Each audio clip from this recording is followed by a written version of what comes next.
बताना चाहूंगी कि एक दफा जब दर्जे में उस्ताद ने ये पूछा कि बताओ वो कौन सी चीज है जिसे हम देख तो सकते परंतु छू नहीं सकते। बच्चे ने अनेक प्रकार के उत्तर दिए, सूरज, चांद, हवाएं इत्यादि, जिन्हें हम देख तो सकते हैं परंतु छू नहीं सकते। परंतु उसी दर्जे के बाहर बैठा हुआ एक बच्चा लड़खड़ाई पैरों के साथ खड़ा हुआ और दबदबाई आंखों के साथ ये कहने लगा, उस्ताद वो पास रखा पानी का घड़ा जिसे मैं देख तो सकता हूँ मगर छू नहीं सकता। मैं प्यास से तड़प के मर भी जाऊं तब भी उस पानी के घड़े को छू नहीं सकता। मेरा दोस्त ने फिर कि मैं एक अछूत हूँ। ये कहने वाला बालक कोई और नहीं बल्कि बाबा साहेब डॉक्टर भीमराव अम्बेडकर ही थे।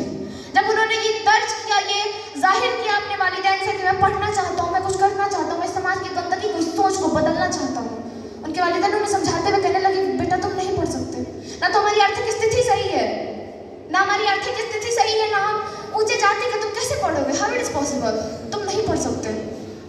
ये सुन के उन्हें बड़ा तकलीफ हुआ, परंतु उनके जिद के बावजूद जब उनके वालिदैन ने उन्हें इजाजत दे दिया पढ़ने की, वो पढ़ने गए। उन्हें जब वो क्लास में तशरीफ लाए तो बच्चों ने उन्हें साथ अनेक प्रकार की ज़्यादती की। भैया तुम पढ़ नहीं सकते, तुम एक अछूत जाति के हो, तुम्हारे बस की बात ना है। वो इसकी दरख्वास्त लेके उस्ताद के पास गए। उस्ताद ने कहा तुम पढ़ोगे, तुम्हारा काम सिर्फ और सिर्फ समाज सेवा, समाज की सफाई है, तुम पढ़ नहीं सकते, जाओ यहाँ से, दफा हो जाओ। भीमराव अम्बेडकर रोते रोते गए।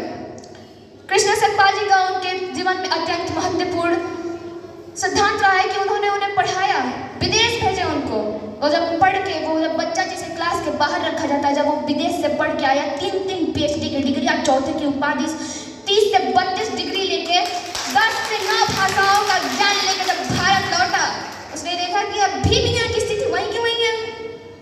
परदेश सब कुछ अभी वही है, अभी यहाँ स्थिति वही है। उसे लगा कि नहीं, अभी बात बनी नहीं है, अभी किसी चीज की जरूरत है, और वो चीज है संविधान। अभी बनाना है हमें संविधान, क्योंकि उनको पता था कि धरती के घोर कुहासे को सूरज ही घर सकता है, धरती के घोर कुहासे को सूरज ही घर सकता है, क्योंकि एटम बम से रक्षा केवल एटम बम ही कर सकता है। और उन्हें निर्माण किया संविधान का। और शामिल अकराम, मैं बताना चाहूंगी कि संविधान एक ऐसा शक्ति है, एक ऐसा बलिदान हम देशवासियों के लिए, इस स्वतंत्र देश के लिए, वो गणतंत्र इतना महत्वपूर्ण है कि उसने हमें, हम सबको एक सूत्र में बांध कर रखने का काम किया है। सर मैं बताना चाहूंगी कि वो IPC धारा 377 से जूझ रहे पॉलिटिक समाज के लोगों, या श्रीकांत गोला जैसे दिव्यांगजनों के लिए शिक्षा का स्रोत, या महिलाओं के लिए कन्या भ्रूण नैतिक हत्या, बाल विवाह या दहेज प्रथा जैसी विरोधों का सामना हो, संविधान ने हमेशा से इन सब की रक्षा कर एक सूत्र में बांधने का काम किया है।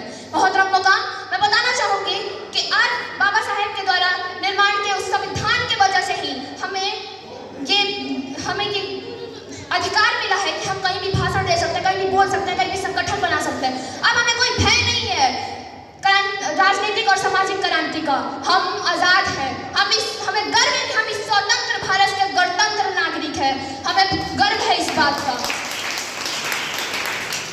मैं बहुत बहुत शुक्रिया अदा करना चाहूँगी कि आप सब ने मुझे सुनने का, मेरे लिए अपने कीमती वक्तों का कुर्बानी दिया है। अब मैं अंत में अपने इस तकरीर को मुख्तसर करते हुए सिर्फ और सिर्फ कुछ यूँ लफ्ज़ आप तक पेश करना चाहूँगी कि ज्ञान से हर जुल्म को जला दिया, ज्ञान से हर जुल्म को जला दिया, इंसान को इंसान से मिला दिया।